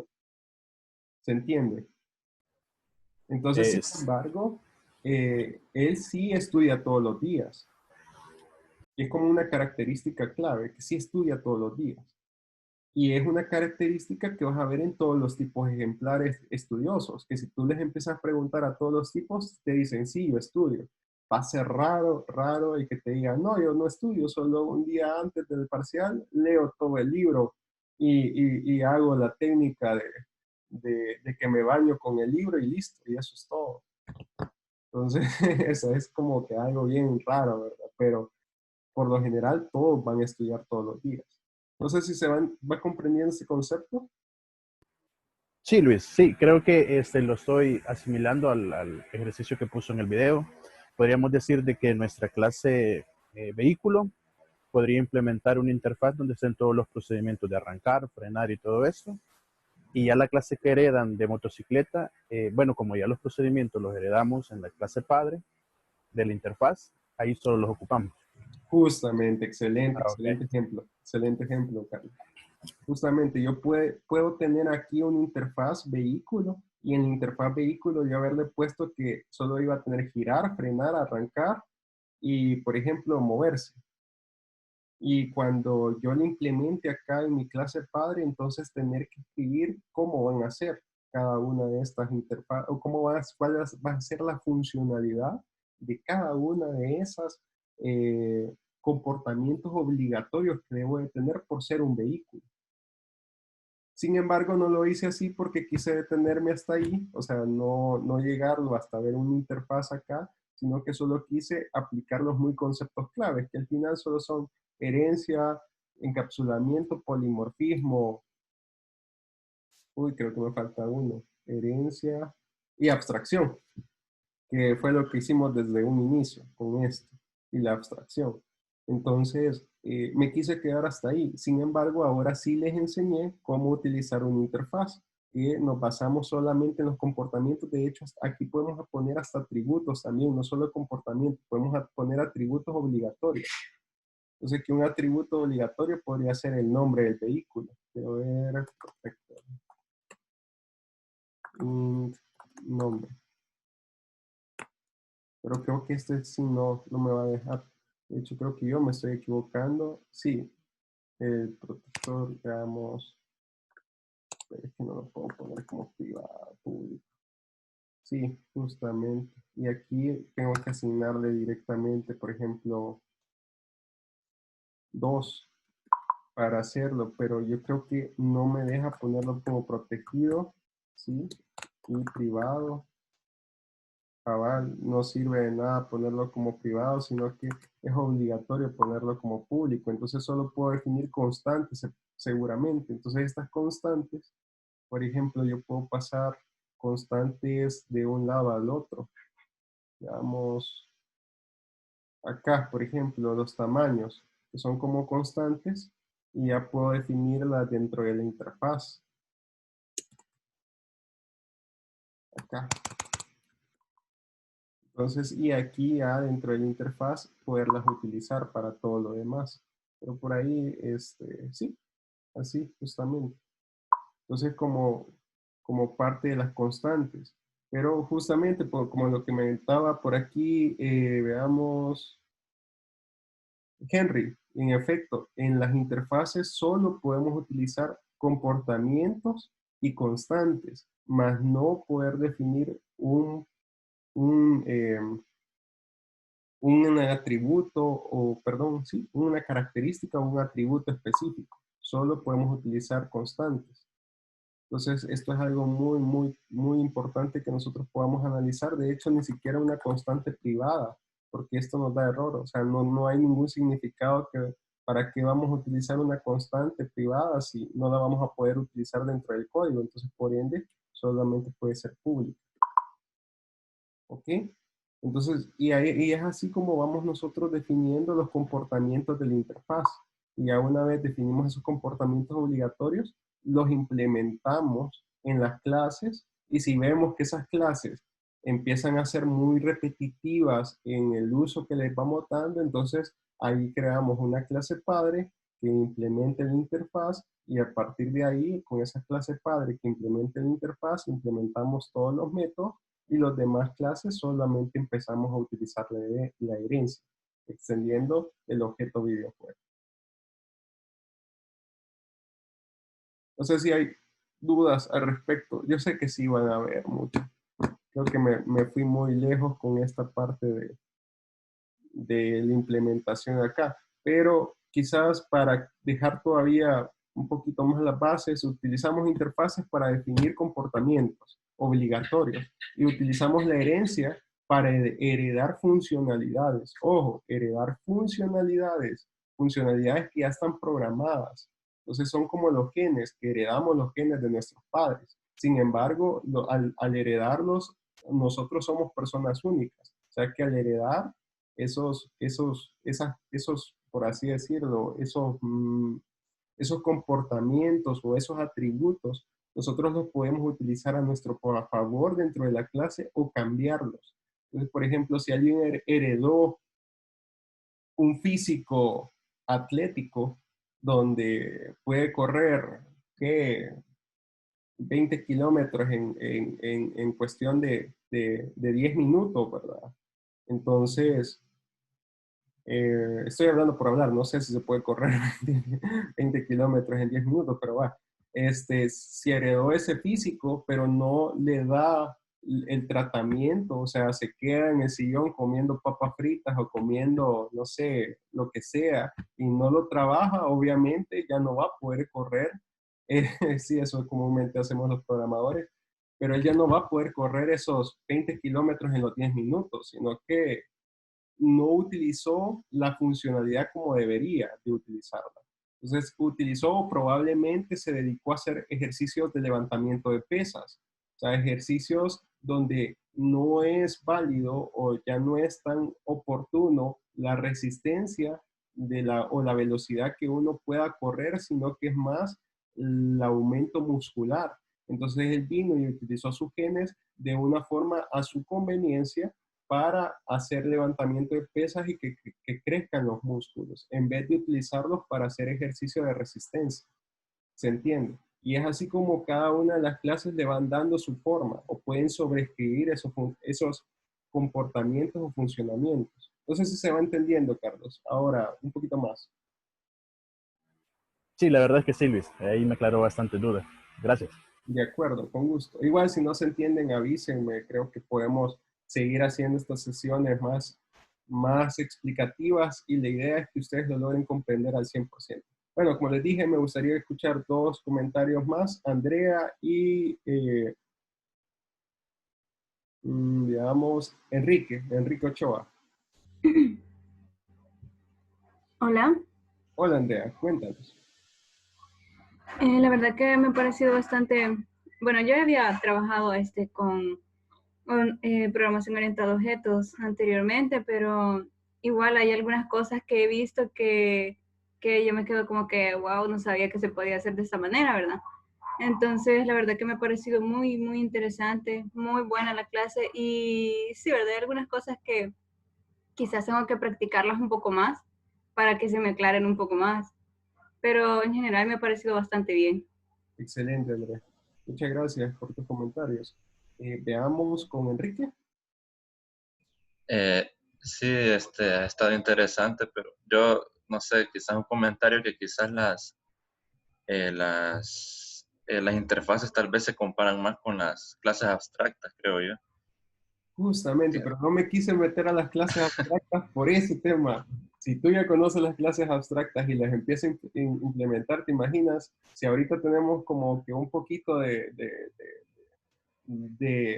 verlo, querer practicar una interfaz, ahora cuando nos metamos con las clases abstractas, es otro mundo. Y en efecto, ya vamos a ver más adelante las clases abstractas. Las clases abstractas es como una fusión entre una herencia y una interfaz. O sea, es de ambas. Por eso quiero que ustedes conozcan bien y entiendan bien la herencia y las interfaces para después hacer uso de las clases abstractas. Y de hecho, en mi caso bien particular, a mí me gusta más utilizar clases abstractas que interfaces. Sin embargo, las interfaces las van a ver infinidad de veces. Ya van a ver más adelante cuando nos auxiliemos para autogenerar nuestro código, que van a haber muchas interfaces y tenemos que entender cómo sacarle provecho y cómo utilizar las interfaces. Entonces, y muy, muy buen dato, Enrique. Más adelante lo vamos a ver, pero por el momento conceptualícenlo. Me gustaría que lo pongan en práctica sus proyectos, traten de realizar este tipo de ejercicios. Ya les voy a subir el taller. Les voy a poner una tarea también para que logren conceptualizar en una forma de abstracción, herencia, polimorfismo, diversos escenarios de la vida cotidiana o objetos, tratarlos de abstraer para que ustedes los empiecen a utilizar.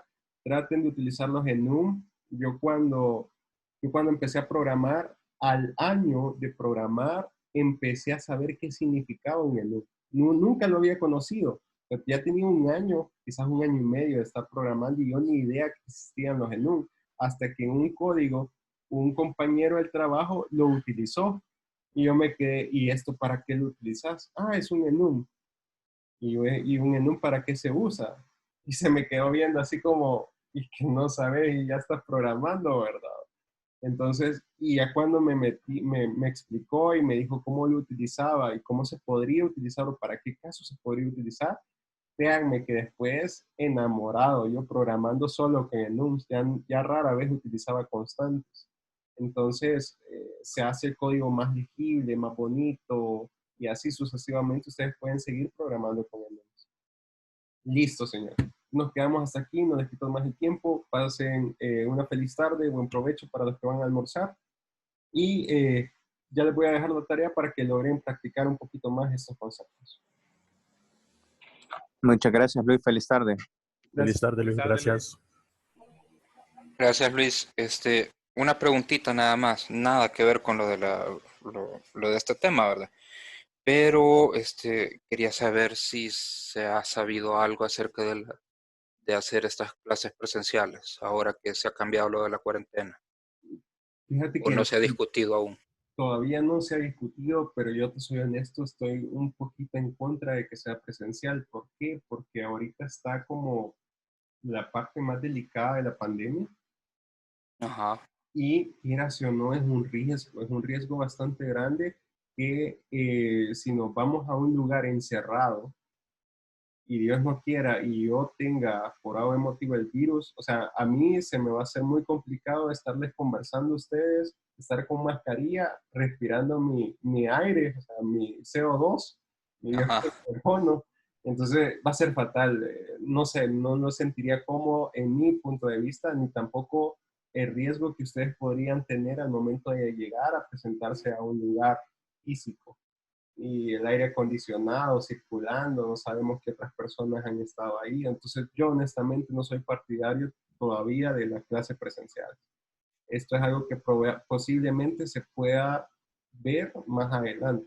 Pero no sé, mi punto de vista, yo creo que estamos trabajando de muy buena forma de esta manera, de estar impartiendo las clases. De hecho, es más rápido y hasta cierto punto, si alguno de ustedes necesita algo en particular, ya nos hemos contactado vía virtual con el enlace y hemos establecido una sesión de consultoría de unos 30 o 20 minutos y creo que eso ha sido bastante bueno, o sea, más rápido. No sé tú, Cristian, si estás más adaptado, perdón, Carlos, si estás más adaptado a una clase presencial, pero No, de hecho, no, por eso quería saberlo, por si en algún momento nos va a tocar ir o si ya se había planeado alguna fecha para hacerlo, ¿verdad? Pero por lo menos de mi parte, toda la vida he aprendido programación a base de videos, así que no tengo ningún problema por seguir así. Sí, es que desde mi punto de vista es un riesgo. Lo que sí es que se va a programar una visita y esa sí la calendarizamos con Michelle, pero vamos a hacer más adelante con Cecibel para que ustedes puedan ver y visualizar un ambiente laboral. O sea, vamos a ir a la empresa Elani, que esperaría yo que sí, después de la segunda semana, cuando entremos en el módulo avanzado, podamos planificar esa visita. Obviamente vamos a tomar todas las medidas de protección. Entonces, donde vamos a ir a ver cómo trabajan los programadores para que ustedes se puedan empapar de un ambiente de trabajo y que puedan ver cómo conviven los programadores entre sí y cómo es el ambiente de trabajo en una empresa tech.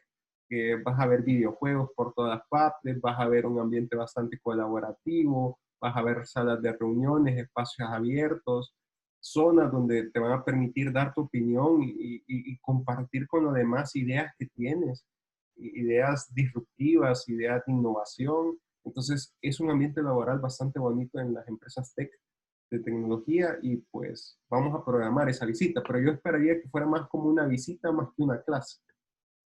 Ajá. Ok, esa pregunta tenía. Claro, con gusto, Carlos. Todavía no, y cualquier cosa yo le voy a estar notificando, pero no creo que se vaya a facturar. No, ok. Gracias. Con gusto. Oscar, veo que tienes también levantada la mano. Sí, Luis, yo quizás solo un comentario. La verdad es que estoy bastante de acuerdo y y quizás viéndole un poquito el lado bueno y la ventaja de que tengamos estas clases virtuales, creo que así como usted ya lo mencionó, ¿verdad? Primero nos evitamos el riesgo de andar saliendo ahorita, pues que está así un poquito fea ya la situación. Y yo creo que como la verdad es que el curso está programado, si no estoy equivocado, hasta agosto, creo que de aquí a agosto tenemos un buen rato todavía como para ver si la situación se normaliza y tal vez las últimas clases sí sean presenciales. La verdad es que desde mi punto de vista, las clases virtuales que hemos tenido, siento yo que incluso han sido más enriquecedoras que si hubiesen sido de forma presencial. ¿Por qué digo esto? Porque, por ejemplo, tenemos la ventaja de que, y me ha pasado muchas veces, o sea, a veces usted explica un tema, bueno, por ejemplo, con el caso de los hilos, explicó el tema de los hilos y todas las cosas, y la verdad es que en un principio entendí, pero después dije, ¿cómo lo aplico? Y no entendía cómo hacerlo, entonces lo que hice fue volver a verme toda la clase que usted dio y es como más sencillo porque no es como si nos hubiese dado una clase presencial, nos hubiera explicado y yo no hubiera entendido, ya no hubiese tenido el mismo recurso como para volver a repasar o a estudiar algo. Entonces yo siento que desde mi punto de vista, así como dice usted, estamos súper bien porque incluso me atrevería a decir, o sea, se nos dijo en un primer momento que las clases eran de 4 horas, eh, si no me equivoco, estaba los días que nos estamos conectando, pero eran de 8 a 12. Y sin embargo, yo me atrevería a decir que con la cantidad de contenido y con la cantidad de tiempo que usted nos está dedicando, se nos está dando más contenido de lo que se nos ofreció. Porque, por ejemplo, yo una vez tuve una duda cuando estaba con las cosas de las inscripciones, le escribí a usted e incluso se conectó conmigo y me ayudó en un horario que ni siquiera era de la parte de lo establecido, ¿verdad? Entonces, me parece súper bien que continuemos así como estamos y no sé qué opinarán los demás compañeros, ¿va? Pero desde mi punto de vista creo que, así como es usted, nos evitamos muchas cosas y mejoramos, porque yo siento que la cantidad y la calidad del contenido que estamos teniendo está muy bueno. Y creo que quizás no solo yo, sino que varios compañeros, cuando tenemos alguna duda en algo, es como más sencillo regresar y ver un video de la clase en el que vimos ese contenido, este, y repasar, digamos. Entonces, para mí creo que cuando sea el tiempo de volver, la verdad es que estaría bien, pues porque también me gustaría ir y tener una clase así presencial y conocerlos a todos, pues porque la verdad es que si bien uno se aprende las voces y también es bueno conocerlos, porque dentro del ámbito laboral creo que siempre es bueno tener como compañeros de profesión al cual uno pueda acudir cuando le pase algo, pues, o cuando uno tenga alguna duda. Siempre uno tiene como personas de referencia, así como, ah, mira, tal persona sabe más que yo, o tal persona, tal vez no es que sepa más que yo, pero entendió mejor ese tema que yo, y tal vez me puede echar una mano y cosas así.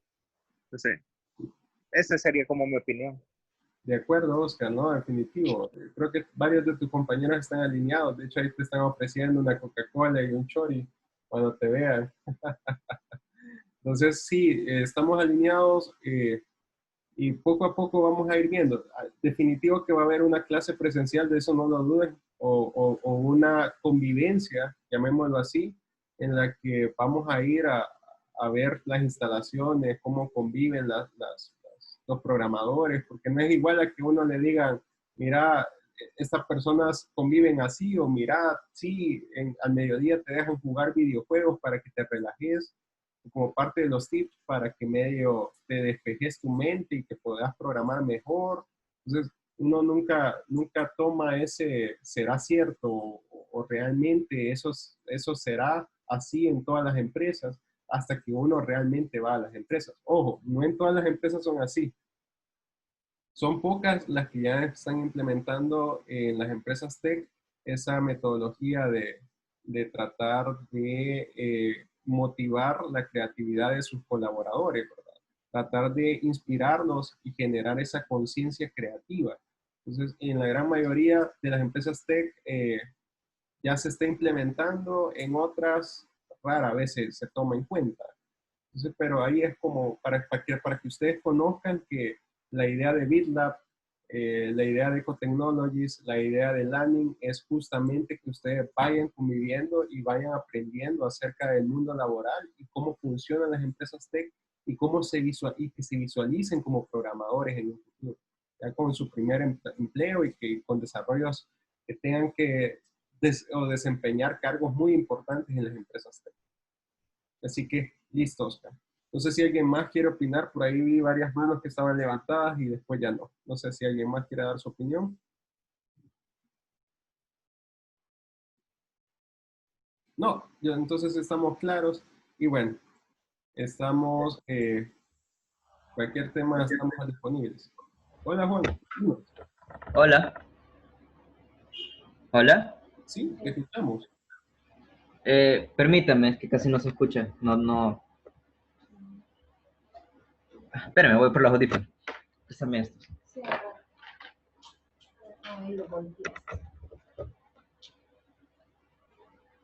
Hola, ¿me escucha? Hoy sí, Juan. Te escuchamos. Perdón, es que se me han arruinado las bocinas de la computadora y derribé también mis audífonos, así que estaba con una bocina, entonces no podía hablar y escuchar al mismo tiempo. La verdad es que yo lo que quería mencionar es de que yo sí estoy de acuerdo realmente, como decía el compañero, que se esté realizando de forma virtual la clase porque realmente es por nuestra seguridad. Siento yo que, como usted menciona, estar encerrados en un cuarto y que realmente estemos respirando nuestro propio CO2, mantener la mascarilla sí nos protege, pero tampoco es una protección 100% segura. Es decir, por salud yo diría que lo recomendable sería que continuemos con las clases en línea. No, definitivo. Y como te digo, hasta el momento no hay como ningún lineamiento que lo contradiga. De hecho, ya estuvimos platicando con Cecibel de que la plataforma virtual de verdad la vemos muy óptima. Ya generamos mucho contenido. Créanme que no esperaba que hubiera tanto contenido como el que está ahorita. Entonces, ya generamos mucho contenido y así vamos a seguir generando. Y la gran ventaja es eso, que el contenido queda para que ustedes lo repasen y en X cantidad de veces.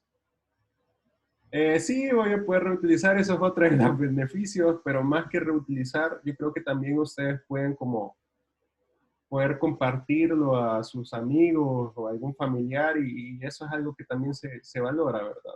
Obviamente no compartan sus usuarios, sino que compartan el enlace en Loom o pueden compartir algún taller, ¿verdad? Si se fijan, están públicos en YouTube por si alguien más quiere pues, aprender, ¿verdad? No negarle esa oportunidad. Sabemos que obviamente ustedes son como el equipo privilegiado que tienen esas asesorías, me tienen a mí en las horas de taller, por si tienen alguna duda, lo logramos solventar. Pero así hay mucha gente que quisiera entrar en esta clase de becas, que no tienen la oportunidad y no han tenido la oportunidad de ser elegidos por esta clase de becas. Ustedes pueden compartirle parte del contenido y que así se pueda ir creando una comunidad de desarrolladores Java, ¿verdad?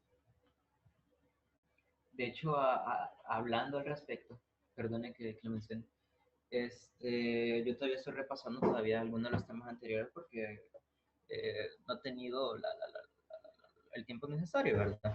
Entonces yo miraba que por lo menos en el espacio virtual llega hasta el tema de JDBC, entonces no tenía mi duda de que si cuando lleguemos a ese punto, si el contenido que actualmente está en línea se va a quitar o se va a habilitar más espacio para poder estar agregando los nuevos temas, porque por lo menos me gustaría repasar bien a profundidad todos los temas.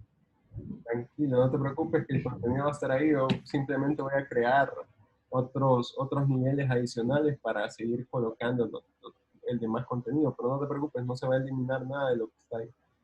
Ok, porque sí, realmente quiero aprender bien todos los temas que hemos visto hasta antes incluso esto de programación orientada a objetos ha dado información que quizás alguna ya la manejaba, quizás otra solamente medio lo conocía y también ha dado información nueva. Por ejemplo, eso lo de Genome, yo no en mi vida lo había oído, entonces me gustaría aprender todo bien a profundidad para poder Y para eso tengo que estar repasando cada video, pues, o cada documento. Claro, claro, con gusto. Bueno, listo, Juan. No sé si hay alguna consulta adicional y no te preocupes, ahí va a estar todo el contenido disponible para ustedes. Ahí para que lo consulten cuando ustedes gusten. De hecho, voy a buscar un manual de cómo pueden ustedes o cuándo utilizar los GNU para que empiecen a conocerlos más a detalle, para que estudien la conceptualización, porque en esta práctica solo fue algo que se los enseñé así como, miren, pueden utilizarlos y listo, ¿verdad? Les voy a poner un pequeño documento de cómo y cuándo es recomendable utilizar los GNU para que ustedes los empiecen a formalizar, ¿verdad? Y que sepan cuándo utilizarlos o cómo sacarles provecho, porque eso es lo que comúnmente tenemos, sacarles provecho a las herramientas de desarrollo. Entonces, si alguien más tiene algún comentario o si no, damos por finalizada la clase. Yo quizás ayuda después, pero ya no de la clase. Ah, ok, listo, no te preocupes. Si querés nos quedamos al final. Vale. Y bueno, listo, entonces eso sería todo, jóvenes. Finalizamos entonces la clase. Eso no me queda entonces con Juan para revisar ese tema puntual. Feliz día, Luis. Claro, con gusto. Feliz día. Gracias, feliz día.